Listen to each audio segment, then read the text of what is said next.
आजादी का अमृत महोत्सव।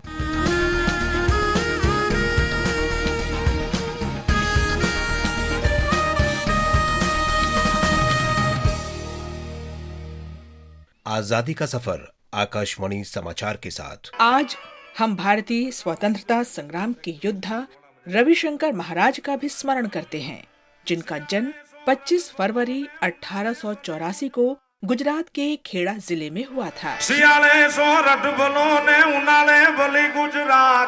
रविशंकर आर्य समाज के दर्शन से प्रभावित थे।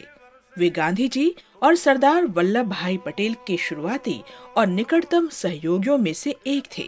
दरबार गोपाल दास देसाई, नरहरि पारिख और मोहनलाल पंड्या के साथ गुजरात में 1920 और 1930 के दशक में हुए राष्ट्रवादी विद्रोहों के वे मुख्य आयोजक थे।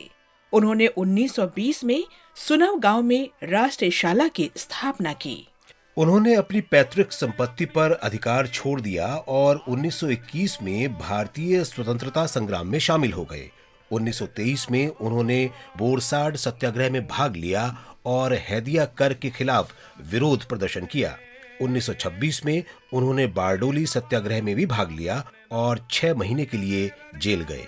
1927 में बाढ़ पीड़ितों के लिए किए गए राहत कार्यों से उन्हें व्यापक पहचान मिली।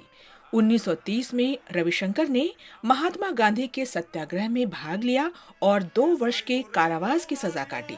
1942 में वे भारत छोड़ो आंदोलन में शामिल हुए और अहमदाबाद में हुई सांप्रदायिक हिंसा को शांत करने की भी कोशिश की। देश की आजादी के बाद उन्होंने स्वयं को सामाजिक कार्यों से जोड़ लिया।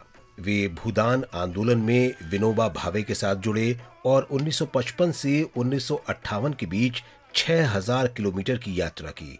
1960 में उन्होंने सर्वोदय आंदोलन के लिए कार्य किया।